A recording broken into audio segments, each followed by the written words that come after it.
In this video, I will compare two 8-inch 20 centimeter telescopes.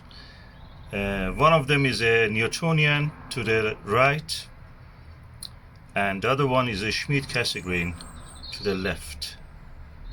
Newtonian is a Skywatcher 200p, and Schmidt-Cassegrain is a Meade LX200 8-inch Classic.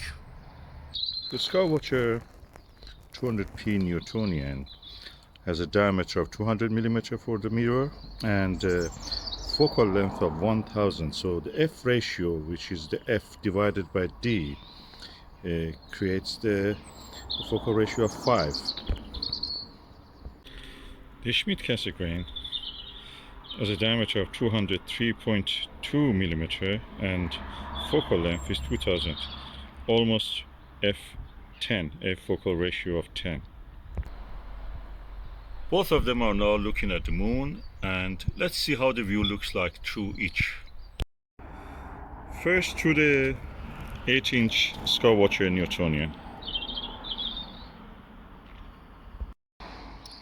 This is the view through the Skywatcher Newtonian. As you can see, the field of view is about 4 times or 3 times, 3.5 times the size of the full moon. Full moon is around, or diameter of the moon is around half a degree.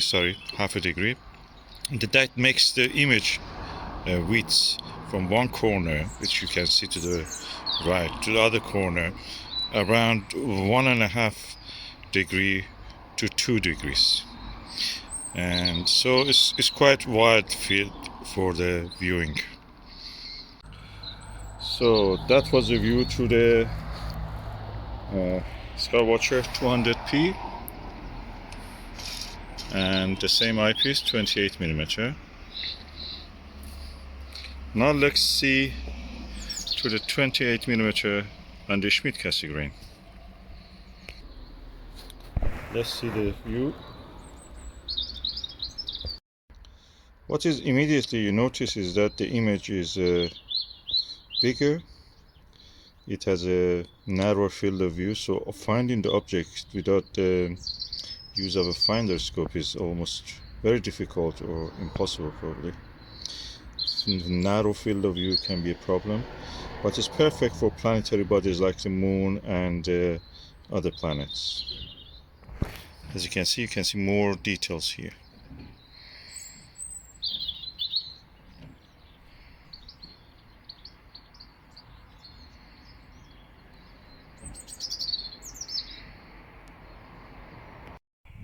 So another difference between the Newtonian and the Schmidt-Cassegrain is that the position of the eyepiece as the targets is in different parts of the sky will change. So you have to bring it down or up, and that means you have to change your sitting position also, either sit or rise.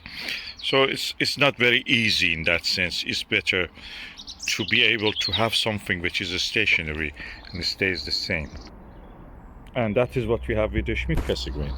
The position of the eyepiece more or less stays the same because it's just pivoting on this axis up and down slightly, not much. You can just sit there at the same height and look at the most of the object. So it's easier. Another difference is that the size of the Newtonian, when this is the same for the Dobsonian, is about twice the size of a Schmidt-Cassegrain of similar size. And that makes the Schmidt-Cassegrain quite compact. Although it has a bigger focal length, that's 2000 mm, 2 meter focal length it has. That one has 1 meter focal length. But because it has several reflections back and forth, the tube is more compact. So the size is a difference, another difference. Another difference between them is that the price for this, bought it second hand. So if you buy it second hand, at least £1,000, around $1,500. That one second hand about around £200, which makes it around $300, and that's the difference. So the price difference is about 5 times. This one is more expensive than that. So with $300 you can buy this, $1,500 for this. Transport of this is easier than that also. It's more compact, takes less space when you want to store it in the home. That's a consideration, or in the car if you want to take it to somewhere dark site for observation. Of course you can use a focal reducer with this. Focal reducer is the reverse of a Barlow. When you attach it, it actually increases or decreases, decreases the f ratio. So practically focal reducers for Celestron or Meade 0.63 will make the field of view wider, so that makes it practically like that one, a wide field telescope. If you use it on this, which is the reverse of a Barlow, practically instead of magnifying it just reduces magnification, you will be able to find bigger targets in the sky. Like most of the deeper sky objects, you must know that galaxies and the star clusters and everything else are quite huge, although they are so far from us. Compared to Moon and the planets, they're huge. Andromeda Galaxy is in our sky is almost 4 degrees. That makes it 8 times the size of the Moon in our sky. So practically a huge object, even though that's 2 million light years away. So you have all this available with this when you use a focal reducer. Of course, the field of view, again, you need a bigger field of view if you want to use see something the whole width of the Andromeda Galaxy. Binoculars probably do it better. Another consideration for when you want to consider buying this is that one doesn't have any electronics. It's cheaper, it doesn't break. This one has electronics, they easily break or they become obsolete.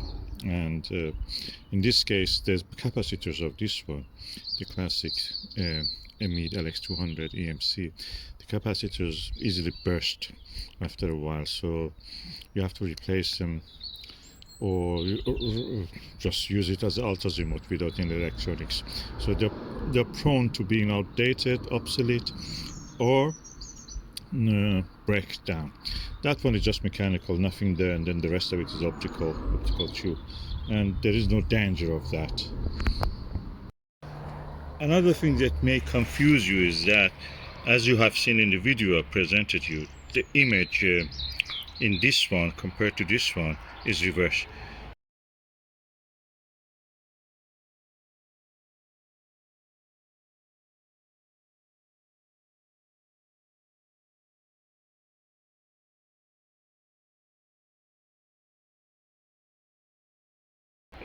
This reverses the image compared to the normal viewing. That one even sweeps that image to the mirror part of it. So practically you will see even another image which is not the same as what you can see with your normal eye, and is a reverse. It's very interesting thing when you look at the moon from these two objects. You have to use different maps for this if you want to be comfortable finding objects and names of the targets. Okay, one of the things that you can do with both of them is astrophotography. With this one you can do, digiscoping, hold your mobile camera, mobile phone, and take a few seconds or a few minutes, depending on the video or photo, of celestial object, including planetary objects. With this one you can guide it, so most of the Schmidt-Cassegrain can be guided unless they're broken. So when you can guide the telescope, practically you can take up to 10-15 minutes of the guided astrophotography. Unfortunately you will have some field rotation because this is moving in alt azimuth. It's moving like this, a little bit like this, a little bit like this, a little bit like this. It's not equatorial that follows in a curve. It has to follow the curve in steps like that. So and this causes field rotation. When you have field rotation, your image at the center looks centered. Around it, objects look appearing as if they've rotated. It's like as if you're looking at the Polaris and the stars around it. But with the video and other things, you can just take short videos and just add them, stack them with the software. You will be able to do that. With a focal reducer, you can have a wider field of view and just do whatever you want to do. Planetary, you don't have any problem. You can just take the pictures, or the moon, the same. And I don't do any processing. I can photograph with all of them. I do some astrophotography also of the brightest objects like Orion Nebula and things like that. So this is the moon. I'm holding the camera against the eyepiece. It's a Skywatcher 28mm 2-inch eyepiece on a Skywatcher 200p. It's a Newtonian, the same as the is f5, focal ratio 5, the same as a Skywatcher or Orion or similar to that Dobsonians. Okay, this is with the Meade Schmidt-Cassegrain. As you can see, I showed you during the daylight. Now we are looking through the night or twilight, and you can see the image scale is larger. Eyepiece is the same, just because it has a higher f ratio. You can see more of the object and less of the sky background. That means that is a narrow field of view.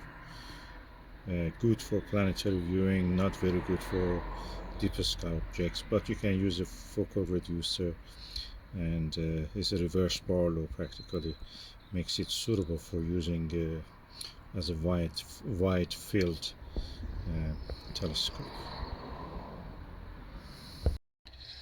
I cannot say which of them I prefer. They're different in what they do, and as you can see, I have both of them, so you can make your own judgment based on that. But if I was going to buy the first telescope and I was not sure that I want to dedicate more time and resources to this, I'll probably go for the Skywatcher Newtonian. Then when I see that I'm more interested, I may just get the Schmidt-Cassegrain if I want.